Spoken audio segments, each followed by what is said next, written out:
오늘은 함께 읽으신 사무엘하 5장 1절에서 12절 말씀을 중심으로 사무엘하 강의 세 번째 시간으로 하나님은 지금도 일하십니다 라는 제목의 말씀으로 잠시 은혜를 나누겠습니다. 우리가 지난 연말까지 사무엘하 강의 두 번째 말씀까지 나누다가 성탄 설교, 연말 설교, 비전 설교 이렇게 하다가 보니까 한 달이 훌쩍 지나고 이렇게 새롭게 또 사무엘하 말씀 보니까 새로우시죠. 저희가 읽었던 오늘 본문은 어떤 내용이냐면 다윗이 드디어 오랜 기다림 끝에 왕이 되는 장면을 기록하고 있는 내용이 오늘 본문에 나옵니다. 그래서 1절부터 5절까지는 왕이 된 장면이 기록되어져 있고요. 자, 그리고 왕이 되고 난 다음에 다윗이 가장 먼저 했던 일을 이제 기록하고 있는데 그게 바로 예루살렘 성을 이렇게 정복하고 수도로 예루살렘 성을 정복하는 내용입니다. 이 예루살렘 성, 여부수 사람들이 차지하고 있었기 때문에 처음에는 여부수 성이라고 불렀는데 다윗이 그 성을 점령하고 다윗성이라고 이름을 붙였죠. 이게 우리가 알고 있는 예루살렘 성입니다. 그 이야기가 오늘 본문에 나오는데요. 우리가 이미 살펴봐서 잘 아시지만 여러분, 다윗이 나단 선지자로부터 기름 부음을 받고 너 왕이 될 거야 라고 했던 때가 언제였냐면 청소년 시절이었죠. 그래서 성경학자들에 의하면 다윗의 나이가 그때 아마 15살 전후였을 것이다, 그렇게 추측을 합니다. 근데 다윗이 몇 살에 왕이 돼요? 오늘 본문에 보니까 30살에 왕이 되어서 40년 동안 나라를 다스렸대요. 그런데 오늘 본문 4절과 5절을 잘 보면 그 기간을 둘로 나누고 있죠. 그래서 헤브론에서 왕이 되어 7년 6개월 동안을 다스렸대요. 남쪽 유다, 남쪽에 있는 유다 지역. 그러니까 이 말은 이스라엘 전체의 왕이 아직 되지 않았다는 거죠. 그러다가 7년 6개월 후에 이제는 예루살렘에서 왕이 되어서 33년 동안 북이스라엘과 남유다까지 온 이스라엘을 다스렸다라고 말씀해 줍니다. 그러니 15살부터 시작해서 헤브론에서 왕이 되는 곳까지만 해도 여러분 시간이 얼마예요? 15년, 이게 만으로 15년이니까 횟수로 따지면 17년 정도를 기다려야 했고요. 이스라엘 전체의 왕이 되기까지는 또 거기서 7년 6개월을 더 기다려야 되니까 20년이 훌쩍 넘는 그 시간 동안 다윗이 기다림의 시간을 가져야 했단 말이죠. 사랑하는 성도 여러분, 우리가 예수 믿고 믿음의 삶을 살아가면서 하나님께서 우리에게 가져다 주었으면 좋겠다 싶을 하나님의 은혜들이 여러분 있으시죠? 그죠? 아마 지금도 하나님께서 우리에게 가져다 주실 그 은혜를 사모하며 기도하며 기다리는 분들이 계실 겁니다. 그런데 문제는 우리가 기대하는 우리의 시간과 하나님의 시간이 다르다라는 겁니다. 그게 맞지 않으니까 여러분 우리의 마음이 흔들리고 불안하고 의심이 생기는 거죠. 그런 우리들에게 오늘 하나님께서 이 다윗의 이야기를 통해서 우리에게 가장 강하게 주고 싶은 말씀이 여러분 있습니다. 그게 뭐냐면 하나님은 지금도 여전히 일하고 계신다라는 겁니다. 내 상황을 보니까 도무지 다른 일이 일어나지 않을 것 같고 그래서 내 마음이 흔들리고 불안하고 힘들지만 그런 우리들에게 하나님은 다윗은 무려 24년의 시간을 기다리면서 하나님의 일하심을 기다려왔고 끝내 하나님께서 그 다윗을 왕으로 세우셨다라는 사실을 우리에게 알려주시면서 우리를 위로하고 우리를 격려하고 있는 것이죠. 그래서 오늘 이 말씀을 통해서 지금도 여전히 일하시는 하나님이 어떻게 우리에게 다가오시는지 그 하나님의 일하심의 손길을 이 다윗의 이야기를 통해서 우리가 좀 더 구체적으로 좀 살펴보려고 합니다. 먼저 여러분 1절과 2절 말씀을 같이 한번 읽어볼까요? 1절 2절 읽습니다. 시작. 이스라엘 모든 지파가 헤브론에 이르러 다윗에게 나와 이르되 보소서 우리는 왕의 한 골육이니이다. 전에 곧 사울이 우리의 왕이 되었을 때에도 이스라엘을 거느려 출입하게 하신 분은 왕이시었고 여호와께서도 왕에게 말씀하시기를 네가 내 백성 이스라엘의 목자가 되며 네가 이스라엘의 주권자가 되리라 하셨나이다 하니라. 아멘. 첫 번째 말씀은 이겁니다. 모든 일의 주권은 하나님에게 있다라는 것입니다. 여러분 본문 잘 보시면 하나님은 다윗이 왕이 되는 장면을 기록하면서 이렇게 기록해 놓으셨습니다. 이스라엘 백성들이 다윗에게 나와서 하는 말인데요, 2절 잘 보세요. 전에 곧 사울이 우리의 왕이 되었을 때에도, 그러니까 다윗이 아직 왕이 되기 전에 사울이 왕이었을 때에도 백성들은 이렇게 느꼈다는 거예요. 이스라엘을 거느려 출입하게 하신 분은 누구라고요? 왕이시였고, 이 왕 누구를 말하는 거죠? 지금 왕위에 세워지고 있는 다윗을 말하는 거죠. 그러니까 다윗이 사울이 왕으로 있을 때에도 실제적으로 이스라엘에게 큰 영향력을 끼쳤던 사람은 다윗이었다는 거예요. 이스라엘 백성들이 그렇게 생각하고 있었다는 거예요. 왜 그들이 그렇게 생각했는가? 여호와께서도 왕에게 말씀하시기를 네가 내 백성 이스라엘의 목자가 되며 네가 이스라엘의 주권자가 되리라 하셨나이다 라고 하나님이 말씀하셨기 때문이라는 거예요. 그러니까 이스라엘의 주권자가 될 거라고 누가 말했다는 거예요? 하나님이 말씀하셨다는 거예요. 그렇기 때문에 다윗은 왕의 자리에 올라가면서도 잊지 말아야 할 것이 하나 있었습니다. 그게 뭐냐면 내가 사람들에게 인기가 많아서 왕이 되는구나, 이게 아니라 누가 나를 왕으로 세우신다는 거예요? 하나님이 나를 왕으로 세우셨다, 이 사실을 잊지 말아야 하는 거예요. 그래서 다윗은 평생 자기 위에 진짜 왕이신 하나님을 모시고 살았습니다. 여러분, 저와 여러분이 인생을 살면서 선명하고 힘있는 삶을 살기를 원하신다면 이 부분이 분명해야 됩니다. 여러분, 다윗의 삶이 왜 이렇게 선명하고 분명하고 아름다울 수 있었는가? 그에게는 자기 위에 진짜 왕이신 하나님을 모시고 그 하나님이 나를 세우셨다, 그 하나님이 나를 폐하실 수도 있다라고 하는 그 생각을 가지고 살았기에 이 선명한 태도가 그의 삶을 아름답게 할 수 있었던 거죠. 여러분, 이거 어렵지 않습니다. 저를 한번 생각해 보세요. 만약에 제가 이렇게 생각하는 거예요. 하나님이 나를 온누리 교회의 담임 목사로 세우셨다라고 하는 그 생각을 하고 그 하나님의 주권을 인정하고 신뢰한다면 저는 누구 눈치를 봐야 할까요? 저는 누구 눈치 볼까요? 하나님이 나를 온누리 교회 담임 목사로 세우셨다, 이걸 인정하고 신뢰한다면 저는 누구 눈치 볼까요? 하나님의 눈치를 보겠죠. 그죠? 하나님이 저를 세우셨으니까, 그리고 하나님이 저를 폐하실 수도 있으니까. 그래서 하나님이 뭐라고 말씀하시는지, 하나님이 뭘 원하시는지를 염두에 두고 저는 목회를 하게 될 겁니다.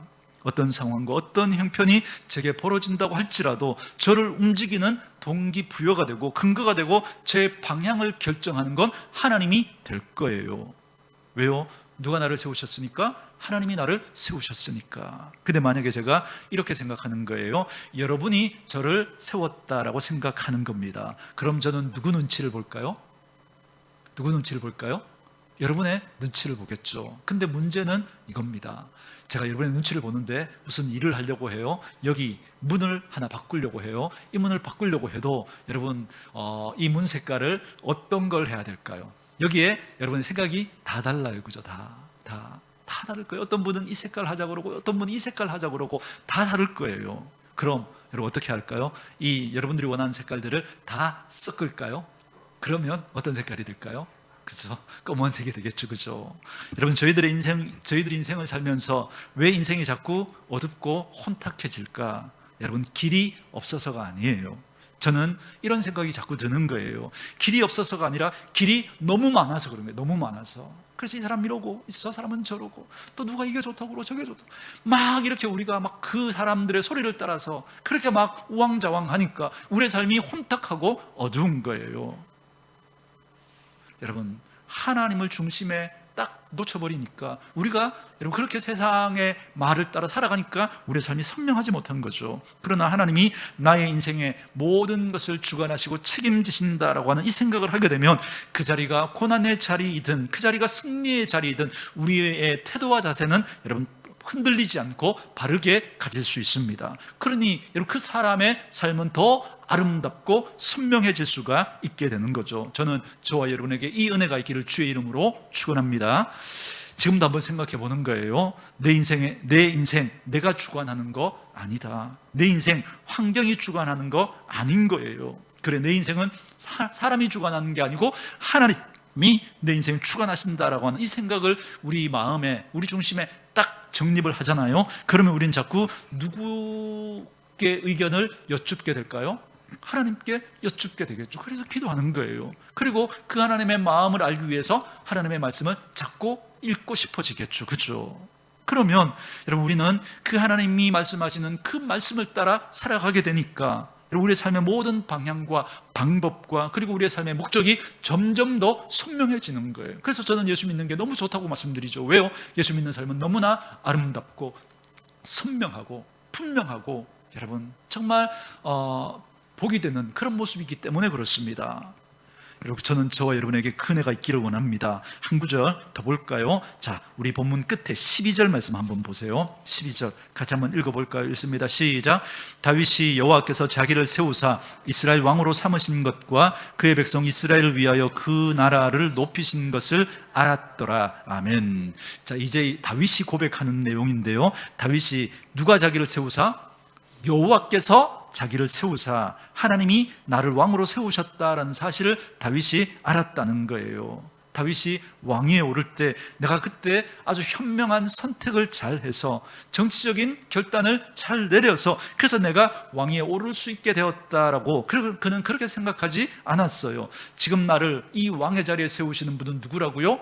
여호와 하나님이시라는 거예요. 그래서 다윗은 누구를 자꾸 의식하며 살까요? 하나님을 자꾸 의식하며 사는 거죠. 여러분, 하나님의 사람들이 존재하는 아주 중요한 이유가 있습니다. 하나님의 사람들이 바르게 존재하지 않잖아요. 그러면 하나님이 뭘 원하시는지, 하나님이 어떤 일을 하고 계신지가 여러분 잘 드러나지 않습니다. 이 우리의 가정 가운데, 이 사회와 이 국가 가운데 하나님이 뭘 원하시는지, 하나님이 또 어떻게 일하시는지가 여러분 잘 드러나지가 않아요. 하나님의 사람들이 바르게 존재하지 않으면. 여러분, 우리나라는 누가 주관하실까요? 사람 지도자 아니면 하나님. 누가 주관하시죠? 하나님이죠. 성경은 하나님이라고 분명히 말씀하십니다. 그러니 적어도 이 사실을 믿는 사람들이 이 땅에 존재하고 있어야죠. 여러분, 그 사람들이 누구일까요? 바로 하나님을 믿는, 예수 믿는 저와 여러분들인 거죠. 적어도 이 사실을 믿는다면 우리 사회가 지금처럼 이렇게 혼탁하지는 않을 거예요. 적어도 예수 믿는 우리 하나님의 사람들이 이 나라, 이 세상 하나님이 주관하신다라고 하는 이 사실을 믿고 하나님 앞에서 우리의 태도를 선명히 하면 지금처럼 이렇게 세상이 혼탁하고 혼란하고 시끄럽지는 않을 거예요. 이 사실을 믿지 못하니까. 그러니까 자꾸만 엉뚱한 소리를 하고 엉뚱한 일들을 벌이는 거예요. 하나님의 사람들은 그래서 역사를 보거나 정치를 보거나 세계를 바라볼 때 하나님이 지금도 여전히 일하고 계신다라는 사실을 인정하셔야 돼요. 그래서 여러분, 트럼프가 지금 전 세계에서 막 깡패짓을 하잖아요. 그죠? 그래서 트럼프 말 한마디에 주가가 떨어졌다가 막 올라갔다가 뭐 한 나라가 막 그죠? 막 뭐 정신을 못 차리고 이런 일들이 막 벌어지니까 야, 트럼프가 막 이 세상을 막 움직이는 것 같다, 그런 생각 드시죠? 그래도 이렇게 말하는 사람들이 있어야 돼요. 아직도 여전히 누가 일하고 계신다고요? 하나님이. 그걸 믿는 사람들이 바로 우리 그리스도인들, 하나님의 백성들인 거죠. 그래서 우리는 이런 세상 속에서도 착하고 좋은 모습으로 바른 말을 가지고 살아가는 태도가 우리에게 필요한 거예요. 그래야 하나님이 일하시는 이 드러나고 하나님이 원하시는 뜻이 무엇인지가 여러분 우리를 통해서 선명하게 드러날 수 있어요. 여러분, 너무 재밌지 않아요? 이스라엘 백성들이 애굽에서 나와서 광야 40년을 지내는 동안에 누가 지도자였어요? 모세였죠.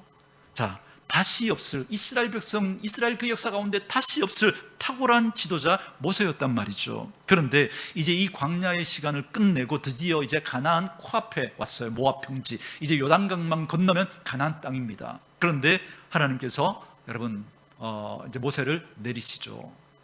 이제 누구를 데리고 그 가나안 땅에 들어가세요? 여호수아. 자, 여러분 보세요. 이제 가나안 땅에 들어가면 가나안 사람들이 어서 오십시오, 기다렸습니다, 그리고는 자리를 비워줄까요? 아니죠. 성을 그죠? 높이 쌓고 성문을 잠그고 전쟁을 준비하면서 들어오지 못하도록 만반의 준비를 하고 있어요. 이제 가나안에 들어가면 전쟁을 해야 된단 말이죠. 자, 이런 그죠 상황에서 여러분 누가 여러분 두려웠어요?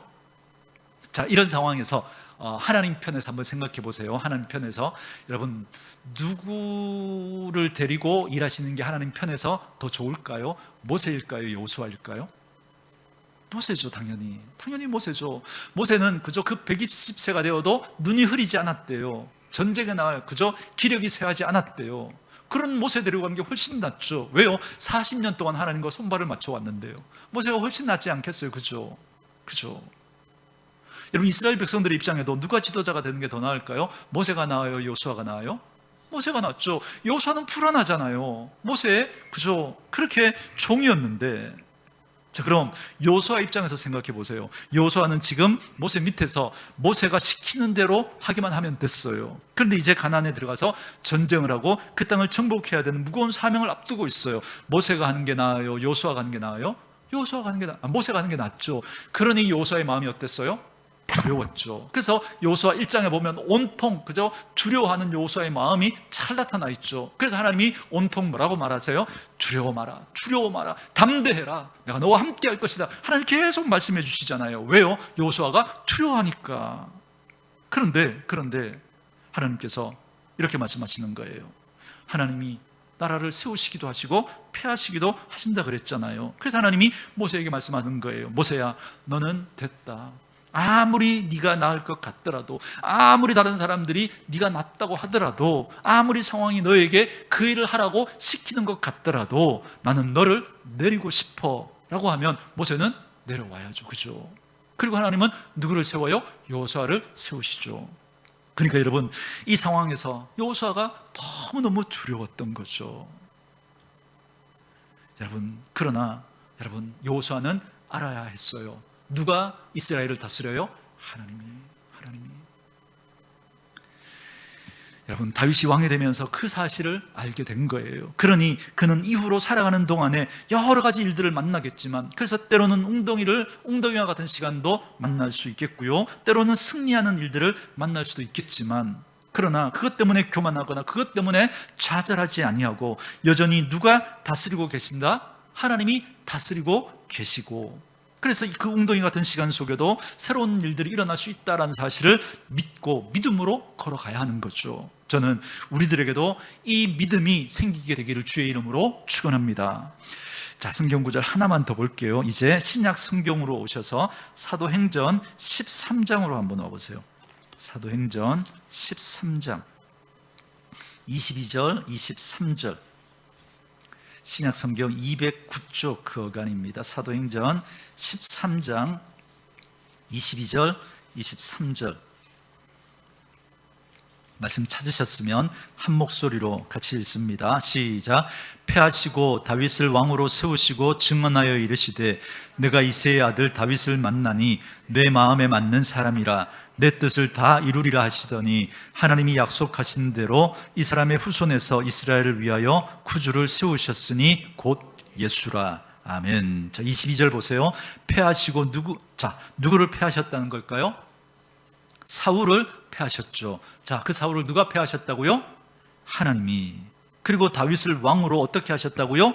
세우셨대요. 그러니까 다윗은 정치력이 좋아서 왕이 된 게 아니에요. 다윗은 백성들의 인기가 많아서 왕이 된 게 아니에요. 물론 인간적인 눈으로 보면 그런 모습과 과정들이 보일지라도 결국은 누가 세웠다는 거예요? 하나님이 세우셨다는 거죠. 그러니 여러분, 저와 여러분도 이런 생각을 가지고 살아야 돼요. 내가 누구에게 잘 보일까? 내가 누구의 도움을 받을까? 내가 누구를 내 옆에 두면 좋을까? 내가 어느 자리에 가면 좋을까? 이게 아니라 누구 손에 우리는 붙들려야 될까요? 하나님의 손에 붙들려야 돼요. 여러분, 생각해 보면 우리가 때로 상처받고 그리고 마음 아파하는 일들이 생기잖아요.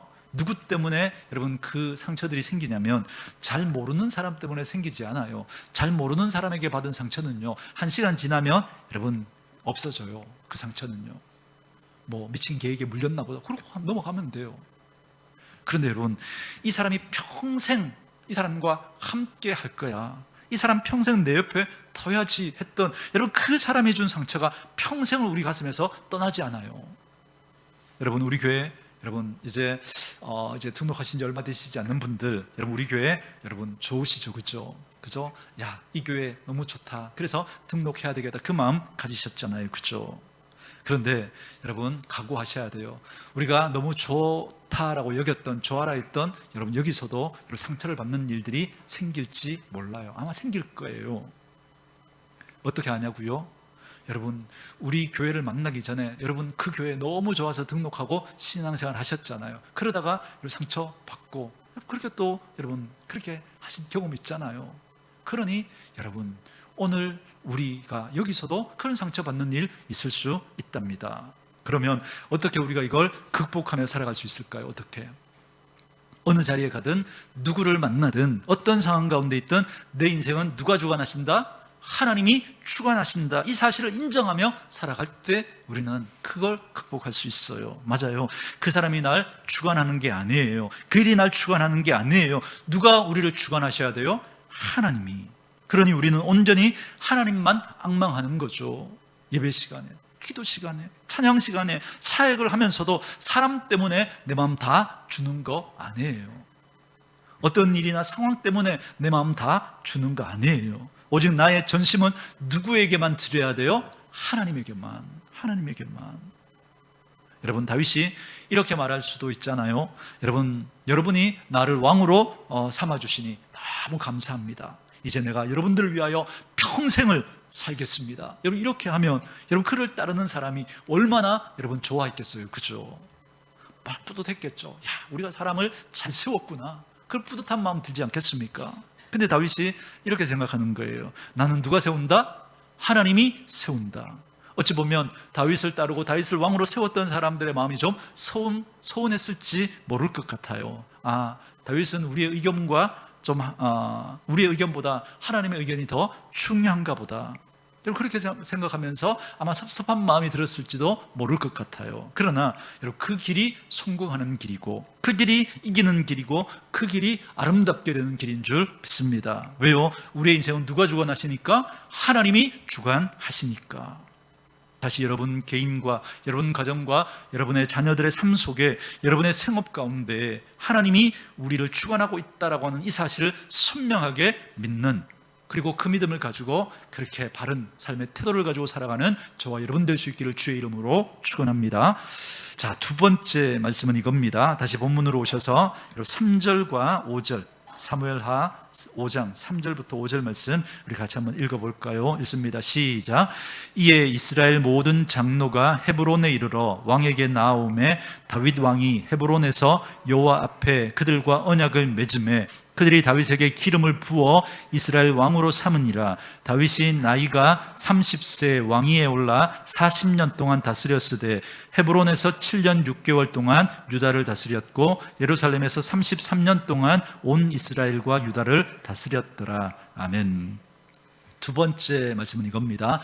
하나님의 때까지 하나님은 일하신다라는 겁니다.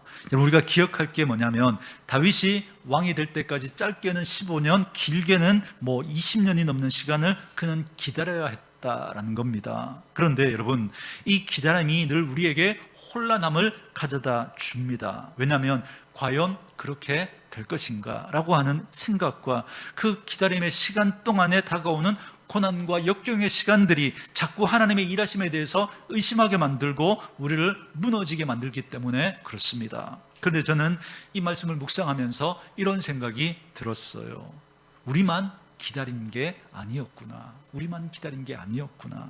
다윗이 왕이 될 때까지 하나님도 기다리고 계셨구나. 그런데 그 하나님이 기다리시면서 손을 놓고 계셨던 게 아니라 다윗이 올라갈 때, 내려갈 때, 다윗이 도망자로 살아갈 때, 다윗이 동굴 안에 숨어 있을 때, 다윗이 눈물을 흘릴 때, 다윗이 탄식할 때, 다윗이 정말 미친 채 하며 그 목숨을 구걸해야 할 때, 그 시간마다 하나님이 다윗과 함께 하시면서 일하고 계셨구나. 이게 깨달아지니까 제게 이 마음이 드는 거예요. 지금도 하나님이 나를 위해서 일하고 계시는구나. 내가 감당할 수 없는 그런 일 때문에 낙심하고 다리가 후들거리고 염려가 되고 걱정이 돼서 잠을 이루지 못하고 있을 때, 그때 하나님은 나를 위해서 일하고 계셨구나 라고 하는 이 생각이 깨달아지는 거예요. 이 생각이 깨달아지고 나니까 내 마음 한켠에 담담하고 담대한 그런 마음이 생기는 거예요. 자녀를 바라보면서도 마찬가지예요. 여러분, 자녀가 점점 크면서 내가 다 다 해줄 수 없는 일들이 점점 더 많아지는 거예요. 그런데 생각해 보니까 하나님이 내 자녀를 사랑하시고 내 자녀를 위해서 일하고 계시는구나, 이게 깨달아지는 거예요.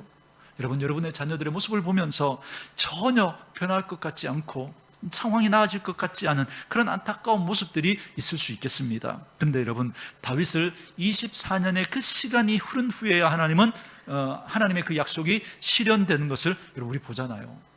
그 시간 동안 다윗은 그냥 넋놓고 가만히 있었던 게 아니라 일하시는 하나님의 손에 자신을 맡기고 그 다양한 일들을 경험하면서 그 속에서 하나님과 친밀한 교제를 나누며 다윗을 하나님이 다듬어 가셨던 거예요. 왕으로 만들어가고 계셨던 거예요.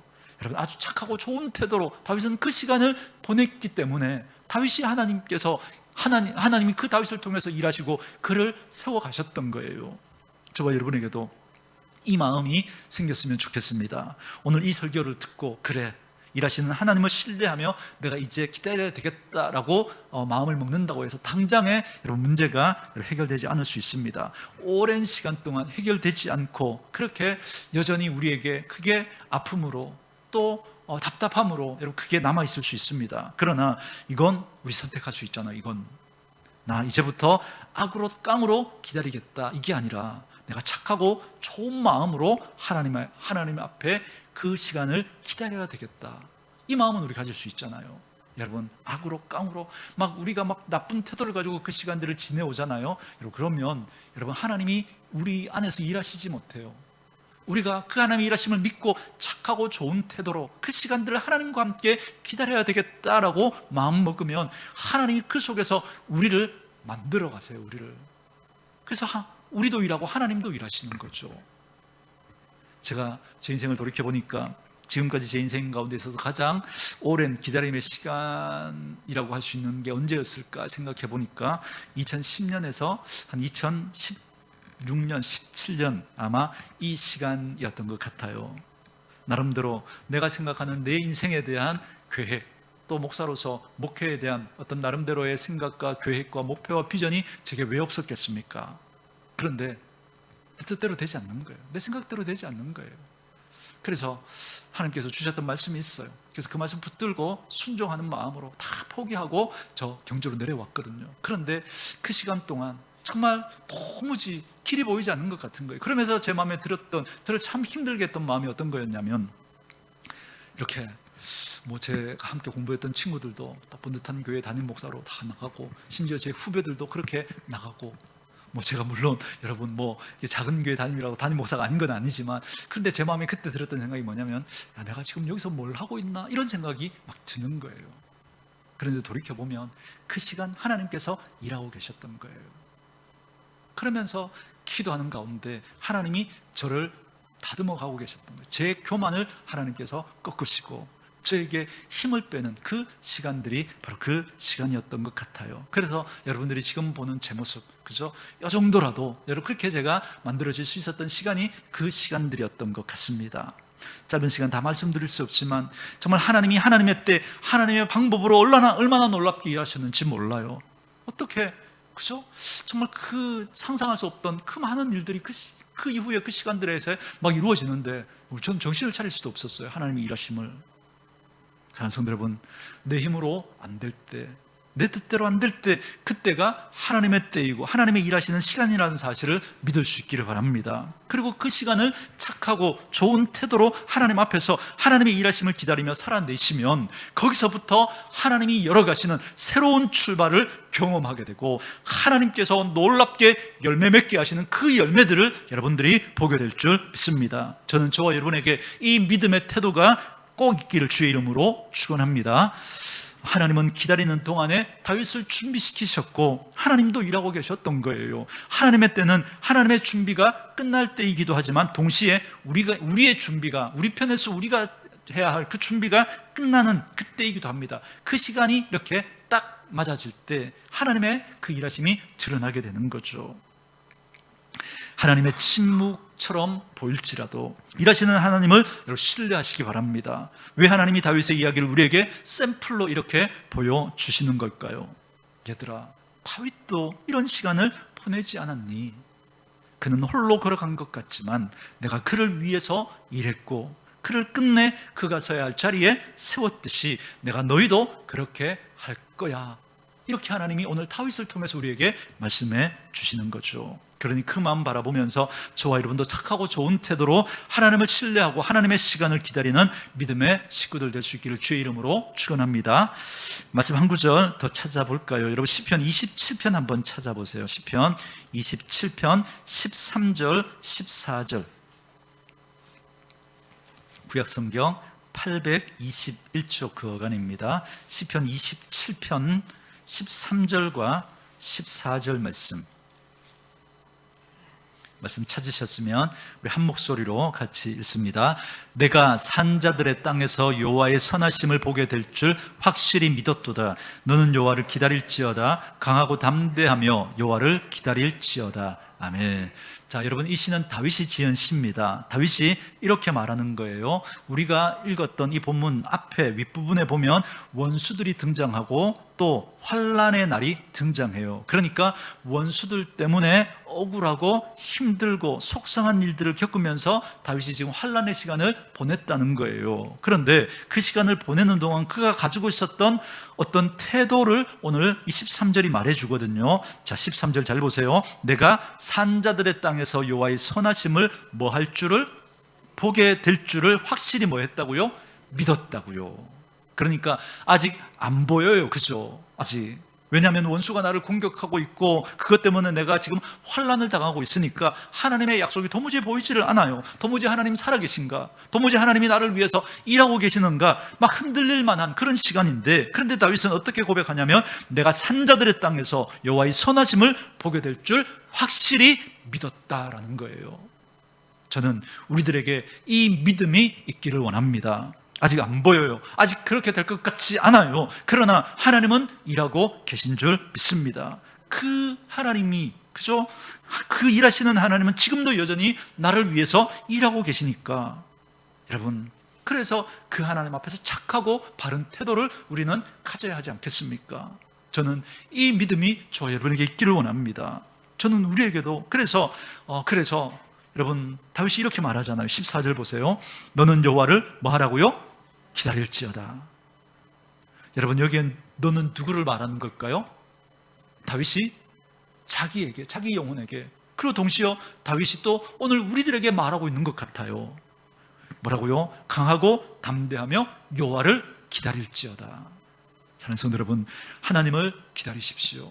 꼭 하나님을 기다리십시오. 신뢰하는 마음으로 흔들리지 마시고 착하고 좋은 모습으로 하나님을 기다리십시오. 그렇게 하나님을 신뢰하고 기다리면 반드시 하나님의 일하심을 맛보게 될 줄 믿습니다. 그래서 오늘도 이 혼탁한 세상 가운데 하나님이 일하시고 계시고 하나님이 오늘도 이렇게 역사하셨다는 걸 보여줄 수 있는 산 증인이 저와 여러분 되어줄 수 있기를 원합니다. 여러분, 지금도 일하시는 하나님을 기다리지 못해서 자기 생각대로 자기 뜻대로 막 하려고 막 소란을 피우는 사람들이 여러분 우리 주변에 얼마나 많습니까? 그래서 세상이 이렇게 시끄러운 거잖아요. 그러나 하나님을 신뢰하는 마음으로 흔들리지 않고 끝까지 착하고 좋은 모습으로 하나님을 기다림으로 그 하나님의 일하심을 경험하고 그걸 간증하는 분들이 있어야 하지 않겠습니까? 저는 그 사람이 바로 저와 여러분 될 수 있기를 주의 이름으로 축원합니다. 우리 한 구절 더 볼게요. 조금만 뒤로 가셔서 시편 40편 말씀도 한번 보세요. 40편 1절부터 4절입니다. 시편 40편 1절부터 4절까지 우리 같이 읽습니다. 시작. 내가 여호와를 기다리고 기다렸더니 귀를 기울이사 나의 부르짖음을 들으셨도다. 나를 기가 막힐 웅덩이와 수렁에서 끌어올리시고 내 발을 반석 위에 두사 내 걸음을 견고하게 하셨도다. 새 노래 곧 우리 하나님께 올릴 찬송을 내 입에 두셨으니 많은 사람이 보고 두려워하여 여호와를 의지하리로다. 여호와를 의지하고 교만한 자와 거짓에 치우치는 자를 돌아보지 아니하는 자는 복이 있도다. 아멘. 이것도 역시 다윗의 시인데요. 1절에 보니까 내가 여호와를 뭐하고 뭐 했더니 기다리고 기다렸더니 귀를 기울이사 나의 부르짖음을 들으셨도다. 2절도 보세요. 나를 기가 막힐 웅덩이와 수렁에서 끌어올리시고. 자, 기가 막힐 웅덩이가 뭘까요? 도무지 방법이 없는 것 같은 그 웅덩이, 도무지 해결의 기미가 보이지 않는 그 사건, 그 상황, 그 사람, 그 아이, 그 남편, 그 아내 등등 여기 모든 걸 다 넣을 수 있겠죠. 그런 일들 속에서 내가 하나님을 기다리고 기다렸더니 그분이 나를 어떻게 했다고요? 건져내셨대요. 더 재밌는 건 이겁니다. 여러분 3절도 보세요. 그래서 무슨 노래라 그래요? 새 노래라 그래요. 새 노래. 내가 울고 먹었던 과거에 나에게 임했던 하나님이 아니라 다윗은 오늘 새 노래를 부르겠다는 거예요. 왜요? 누구를 새롭게 만났으니까? 하나님을 새롭게 만났으니까, 하나님이 내게 새롭게 역사하셨으니까 다윗은 이제 새 노래를 부르겠다는 거예요. 여러분, 저는 이 일이 저와 여러분에게도 있기를 원합니다. 매일매일 살아가면서 새롭게 여러분에게 다가오시는, 새롭게 여러분의 삶을 인도하시고 여러분을 위해서 여전히 일하고 계시는 그 하나님을 여러분이 만날 수 있기를 바랍니다. 그러면 여러분들이 동일한 찬양을 부르잖아요. 작년에 불렀던 찬양을 부르잖아요. 그런데 그 찬양이 새 찬양이 될 수 있습니다. 왜요? 나는 새로운 하나님을 만났으니까, 내 삶 가운데 새롭게 일하시는 그 하나님을 내가 만났으니까 그 마음으로 부르는 그 노래는 새 노래인 거예요. 예전에 느꼈던 그 은혜가 아니라 오늘 이 똑같은 찬양을 부르는데 여러분, 내게 일하셨던 그 하나님의 은혜와 손길이 깨달아지니까 새로운 은혜와 감격이 우리에게 깨달아지게 되는 거예요. 여러분, 그게 새 노래예요. 그게. 저는 이 은혜가 저와 여러분에게 있기를 원합니다. 그래서 다윗이 또 권면하잖아요. 새 노래 곧 우리 하나님께 올릴 찬송을 내 입에 두셨으니 많은 사람이 보고 두려워하여 여호와를 뭐하게? 의지하게 하겠다라는 거예요. 여러분, 하나님을 의지하십시오. 하나님은 지금도 일하고 계세요. 내 인생 가운데 정말 하나님이 일하심을 여러분이 믿고 정말 그렇게 기다림으로 말미암아 끝내 하나님이 내 인생 가운데 이렇게 일하셨다라는 걸 사람들에게 보여주고, 하나님은 지금도 살아계시고 지금도 역사하는구나 라고 고백하고 그 하나님을 의지하게 할 수 있도록 산증인으로, 간증자로 살아낼 수 있는 저와 여러분 되어줄 수 있기를 주의 이름으로 축원합니다. 마지막 한 구절만 더 보고 기도할게요. 다시 본문으로 여러분 돌아오셔서 사무엘하 5장 10절 말씀 같이 읽습니다. 사무엘하 5장 10절 읽습니다. 시작. 만군의 하나님 여호와께서 함께 계시니 다윗이 점점 강성하여 가니라. 아멘. 세 번째 말씀은 이겁니다. 하나님의 동행하심이 능력이라는 겁니다. 자, 여러분이 지금 보세요. 다윗은 점점 강성해졌다 그러죠. 이게 무슨 말이죠? 그 전에 다윗이 강했다는 거예요? 안 강했다는 거예요? 그 전에도 강했는데, 그런데 오늘 더 강해지고 내일 또 뭐예요? 더 강해졌다는 거예요. 그죠? 그런데 그 이유를 이렇게 설명하죠. 뭐 때문에 그렇다고요? 그의 군사력이 좋아서, 그의 정치력이 좋아서, 인간관계가 좋아서 이렇게 말하지 않죠. 누구와 함께 하셔서? 하나님이 함께 하셔서. 여러분, 저희가 하나님 앞에 구할 은혜가 크게 두 가지가 있습니다. 두 가지. 하나는 하나님이 주시는 거예요. 하나님이 주시는 건 다 은혜입니다. 그래서 여러분, 하나님의 손으로부터 우리에게 뭔가가 오잖아요. 그건 그러면 다 은혜입니다. 그렇기 때문에 여러분, 이제부터 은혜에 대한 정의를 여러분 이렇게 한번 바꾸시기 바랍니다. 하나님께로부터 오는 모든 것은 다 은혜다. 아멘이신가요? 자, 아멘 하셨으니까, 그렇다면 여러분, 책망은 은혜예요, 은혜가 아니에요? 책망은 은혜예요, 은혜가 아니에요? 왜 자신이 없어졌어요? 여러분, 하나님의 손으로부터 오는 모든 건 다 은혜니까 여러분, 책망은 은혜예요, 은혜가 아니에요? 은혜죠. 자, 하나님이 책망을 주시는 이유 뭘까요? 죽으라고, 아니면 잘되라고. 2번 잘되라고죠. 그죠? 하나님이 우리를 징계하실 때 그 징계도 하나님 우리 잘되라고 주시는 거니까 그게 다 은혜라는 거예요. 은혜. 여러분, 어떤 분들은 성경을 나눌 때 성경을 이렇게 구약의 하나님은 이렇게 진노의 하나님, 신약의 하나님은 사랑의 하나님, 이렇게 구분을 하기도 해요. 여러분, 그러나 절대 그렇지 않아요. 여러분, 왜 구약의 하나님께서 선지자들을 통해서 이스라엘 백성들을 막 책망하시고 징계하실까요? 1번 죽으라고, 2번 살라고. 1번이에요, 2번이에요? 2번 살라고. 그렇죠? 그래서 그 징계는 사랑인 거예요. 사랑. 그 마음으로 여러분, 구약을 다시 한번 읽어보세요.